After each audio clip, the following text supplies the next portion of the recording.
নমস্কার বন্ধুরা, ভদ্রসর study centre চ্যানেলে তোমাদের স্বাগতম। তোমাদের জন্য দারুণ একটি সুখবর, সেটা ডিএফসিসিআইএল এর তরফ থেকে নিয়োগ বিজ্ঞপ্তি প্রকাশিত হয়েছে। রিক্রুটমেন্ট 2025 নোটিফিকেশন আউট, যেখানে 642টি টোটাল শূন্য পদে এমটিএস এবং এক্সিকিউটিভ পোস্টে নিয়োগ করা হচ্ছে। ঠিক আছে, সম্পূর্ণ বিস্তারিত তথ্য থাকবে এই ভিডিওতে।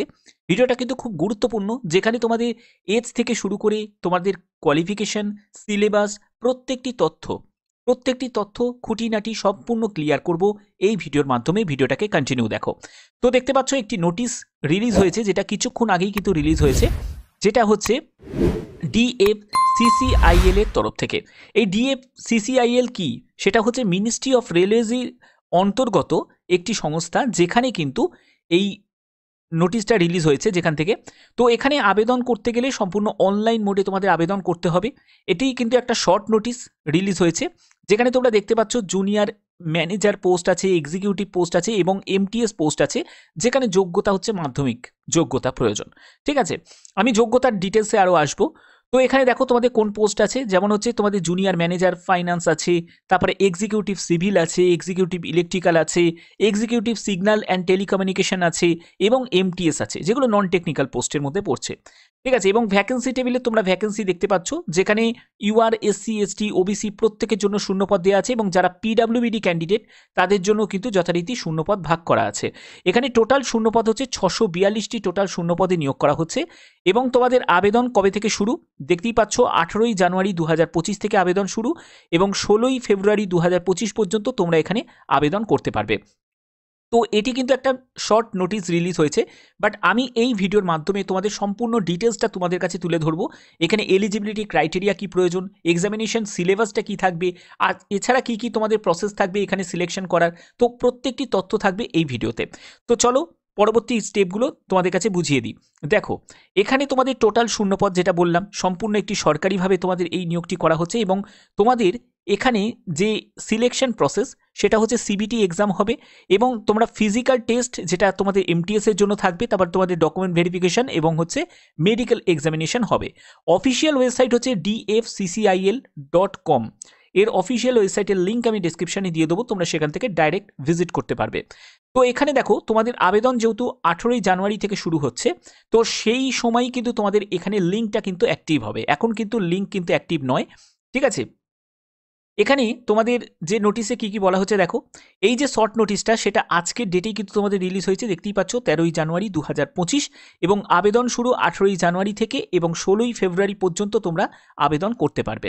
এখানে তোমাদের সব কটা পোস্ট আমি অলরেডি তোমাদের কাছে ক্লিয়ার করে দিই।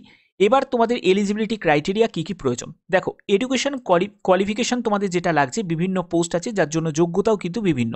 তুমি যদি এমটিএস পোস্টের জন্য অ্যাপ্লাই করো, তোমার এখানে যোগ্যতা যেটি প্রয়োজন সেটা হচ্ছে মাধ্যমিক পাস, সঙ্গে কিন্তু 1 বছর ডিউরেশন অফ কোর্স তোমার আইটিআই বা অ্যাপ্রেন্টিসশিপ তোমাদের কোর্স করা থাকতে হবে, যেখানে তোমার 60% কিন্তু নম্বর তোমার কিন্তু প্রয়োজন আছে। এর পরবর্তী হচ্ছে তোমাদের এক্সিকিউটিভ পোস্ট আছে, যে পোস্টটি এক্সিকিউটিভ ইলেকট্রিক্যাল, যেখানে তোমাদের ডিপ্লোমা মানে পলিটেকনিক ডিপ্লোমা তুমি যদি করে থাকো, তাহলে কিন্তু এই এক্সিকিউটিভ ইলেকট্রিক্যাল পোস্টের জন্য অ্যাপ্লাই করতে পারবে। অবশ্যই 60% কিন্তু তোমার মিনিমাম কিন্তু নাম্বার কিন্তু প্রয়োজন আছে। এর পরবর্তী পোস্টটি হচ্ছে এক্সিকিউটিভ সিগন্যাল অ্যান্ড টেলিকম। এখানে কিন্তু তোমাদের ডিপ্লোমা ডিগ্রি তোমাদের প্রয়োজন আছে, ডিপ্লোমার প্রয়োজন আছে পলিটেকনিক ডিপ্লোমা, যেখানে তোমাদের ইলেকট্রিক্যাল, ইলেকট্রনিক্স বা মাইক্রো প্রসেসর, টিভি ইঞ্জিনিয়ারিং, তারপর হচ্ছে ফাইবার অপটিক কমিউনিকেশন, টেলিকমিউনিকেশন, এইসব ব্যাপারের মধ্যে যদি তোমার যোগ্যতা থাকে, তাহলে কিন্তু অ্যাপ্লাই করতে পারবে। এখানে কিন্তু কম্পিউটার অ্যাপ্লিকেশনও কিন্তু আছে, বা কম্পিউটার ইঞ্জিনিয়ারিং বা ইনফরমেশন সায়েন্সের ওপর যদি তোমার কোনো টেকনোলজির ওপর যদি কোনো কিছু যোগ্যতা তোমার থাকে, কিন্তু এখানেও কিন্তু 60% তোমার কমপক্ষে নাম্বার কিন্তু প্রয়োজন, তাহলে কিন্তু অ্যাপ্লাই করতে পারবে। তারপরে এক্সিকিউটিভ তোমাদের সিভিলের ওপর তোমরা দেখতে পাচ্ছ, তোমার যদি পলিটেকনিক ডিপ্লোমা করা থাকে, ঠিক আছে, সিভিল ইঞ্জিনিয়ারিং যদি করে থাকো, তাহলে তুমি অ্যাপ্লাই করতে পারবে। জুনিয়র তোমাদের ম্যানেজার এই পোস্টের জন্য দেখতে পাচ্ছ CA, ICWS, CS, MBA, PG diploma in finance, এই ব্যাপারে যদি তোমার যোগ্যতা থাকে, তাহলে কিন্তু তুমি জুনিয়র ম্যানেজার পোস্টের জন্য অ্যাপ্লাই করতে পারবে। এখানে এজ লিমিট, সর্বনিম্ন এজ হচ্ছে 18 বছর, সর্বোচ্চ এজ হচ্ছে 30 বছর, 33 বছর। তো দেখো এমটিএস পোস্টের জন্য সর্বনিম্ন এজ হচ্ছে 18 বছর এবং হচ্ছে সর্বোচ্চ এজ হচ্ছে 33 বছর।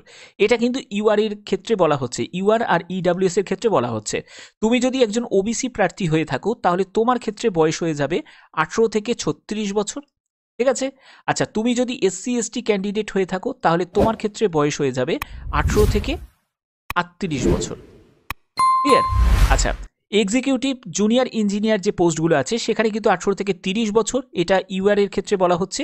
ওবিসি হলে তাহলে হয়ে যাবে হচ্ছে 18 থেকে 33 বছর, আর এসসি এসটি হলে তাহলে তোমার এর ক্ষেত্রে বয়স হয়ে যাবে 18 থেকে 35 বছর, ওকে। আচ্ছা, এর পরবর্তী হচ্ছে অ্যাপ্লিকেশন ফিস কত টাকা লাগবে। দেখো অ্যাপ্লিকেশন ফিস হচ্ছে এমটিএস পোস্টের জন্য 500 টাকা মতো আবেদন মূল্য লাগবে। আর তুমি যদি এক্সিকিউটিভ মানে যেগুলো এক্সিকিউটিভ সিভিল তারপরে ইলেকট্রিক্যাল যেগুলো আছে সেই সব পোস্টগুলো জুনিয়র ম্যানেজার পোস্টের জন্য 1000 টাকা মতো আবেদন মূল্য লাগবে, ঠিক আছে। আচ্ছা, এর পরবর্তী হচ্ছে তোমাদের সিলেকশন প্রসেস, যেটা তোমাদের বললাম সেটা হচ্ছে সিবিটি এক্সাম হবে। আর ফিজিক্যাল টেস্ট যেটা থাকবে সেটা হচ্ছে এমটিএস এর জন্য কিন্তু ফিজিক্যাল টেস্টও তোমাদের থাকবে, ডকুমেন্ট ভেরিফিকেশন এবং মেডিকেল এক্সামিনেশন হবে। আচ্ছা, এখানে তোমাদের যে পরবর্তী দেখো তোমাদের এখানে এক্সামের প্যাটার্নটা, এমটিএস এক্সিকিউটিভ এবং জুনিয়র ম্যানেজার যে পোস্টগুলো আছে যেগুলোর জন্য তোমাদের কিন্তু একটি সিবিটি এক্সামে কিন্তু বসতে হবে, যেটা সম্পূর্ণ অনলাইনে হবে, যেখানে এমসিকিউ টাইপের প্রশ্ন থাকবে। প্রতিটি প্রশ্নের মান 1 করে থাকবে, 1/4 কিন্তু নেগেটিভ মার্কিং থাকবে, অর্থাৎ 4টে প্রশ্নের ভুল উত্তরের জন্য প্রাপ্ত নম্বর থেকে 1 নম্বর তোমাদের কাটা যাবে, ওকে। এখানে তোমাদের যে এমটিএস পোস্টের জন্য দেখো তোমাদের এক্সাম প্যাটার্ন কি থাকছে। জিকে অ্যাওয়ারনেসের ওপর তোমাদের থাকবে 120টা মতো কোশ্চেন, জিকে ম্যাথ এবং রিজনিংয়ের ওপর টোটাল তোমাদের 120টা কোশ্চেন থাকবে, যেখানে 120 মার্কস তোমাদের থাকছে এবং 2 ঘন্টা তোমরা সময় পাবে, ওকে। এরপরে দেখো তোমাদের এক্সিকিউটিভ এবং জুনিয়র ম্যানেজার পোস্টের জন্য আলাদা করে সেপারেট করা আছে, যেখানে তোমাদের ম্যাথামেটিক্সের ওপর, তারপরে তোমাদের জেনারেল অ্যাওয়ারনেসের ওপর, সায়েন্সের ওপর, তারপরে রিজনিংয়ের ওপর এবং তোমাদের নলেজ অ্যাবাউট রেলওয়ে ডিএফসিসিআইএল এর ওপর তোমাদের কিন্তু প্রশ্ন থাকবে, যেখানে কিন্তু প্রশ্নের মানগুলো কিন্তু ভাগ করা আছে। তোমরা দেখো এখানে প্রত্যেকটা কিন্তু মান কিন্তু ভাগ করা আছে, যেখানে 100 কোশ্চেন্স 100 মার্কসের তোমাদের পরীক্ষা হচ্ছে, যেখানে 90 মিনিট তোমরা কিন্তু সময় পাবে, ওকে। আচ্ছা, এর পরবর্তী তোমাদের যেটা থাকছে সেটা হচ্ছে ফিজিক্যাল এফিসিয়েন্সি টেস্ট। এই ফিজিক্যাল এফিসিয়েন্সি টেস্ট যেটা পিইটি তোমাদের কিন্তু শুধুমাত্র এমটিএস পোস্টের জন্যই কিন্তু হবে, যেখানে মেল ক্যাটাগরি থেকে যারা আছো তাদের ক্ষেত্রে 35 কেজি, তোমরা দেখতেই পাচ্ছ 35 কেজি তোমাদের ওজনের কোনো বস্তু তোমাদের দেওয়া হবে, যেটা তোমাদের 100 মিটার্স তোমাদের ডিস্টেন্স কভার করতে হবে 2 মিনিটের মধ্যে, ঠিক আছে। এবং তোমাদের রান থাকবে, যেখানে 1000 মিটার রান থাকবে 4 মিনিট 15 সেকেন্ড তোমরা সময় পাবে। এটা কিন্তু পুরো গ্রুপ ডির মতনই কিন্তু ব্যাপারটা, টেস্টটা কিন্তু তোমাদের নেওয়া হবে। এখানে ফিমেল ক্যান্ডিডেটদের ক্ষেত্রে দেখতে পাচ্ছ 20 কেজি ওজনের কোনো বস্তু তোমাকে নিয়ে কিন্তু যেতে হবে, যেখানে 100 মিটার্স তোমাদের ডিস্টেন্স কভার করতে হবে, 2 মিনিট তোমরা সময় পাবে, একবারই সুযোগ পাবে। এর পরবর্তী তোমাদের 1000 মিটার তোমাদের রান থাকবে, যেখানে 5 মিনিট তোমাদের 40 সেকেন্ড তোমরা সময় পাবে, এটাও কিন্তু একবারই কিন্তু তোমাদের চান্স দেওয়া হবে, ঠিক আছে। এখানে তোমরা বেতন কত টাকা পাবে।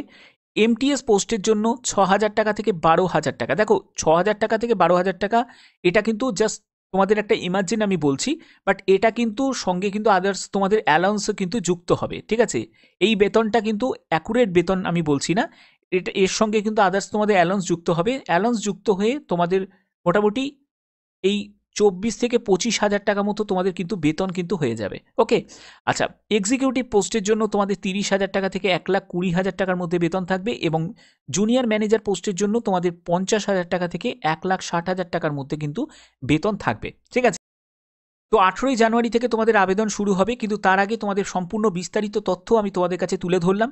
তো আশা করি তোমাদের এই ভিডিওটা অনেক উপকৃত হয়েছো। এই ভিডিওর মাধ্যমে তোমাদের প্রত্যেকটি তথ্য তোমাদের কাছে তুলে ধরতে পেরেছি। এখানে কিন্তু প্রতিটি জেলা থেকে তোমরা আবেদন করতে পারবে, প্রতিটি রাজ্য থেকে তোমরা এখানে আবেদন করতে পারবে, ঠিক আছে। তো কোনো অসুবিধা কিন্তু এখানে নেই, কারণ এইটা কিন্তু সম্পূর্ণ অল ওভার ইন্ডিয়া বেসিস একটা রিক্রুটমেন্ট, ঠিক আছে। অল ওভার ইন্ডিয়া বেসিস একটা রিক্রুটমেন্ট, অর্থাৎ প্রত্যেকটি রাজ্য থেকে কিন্তু এখানে অ্যাপ্লাই করতে পারে।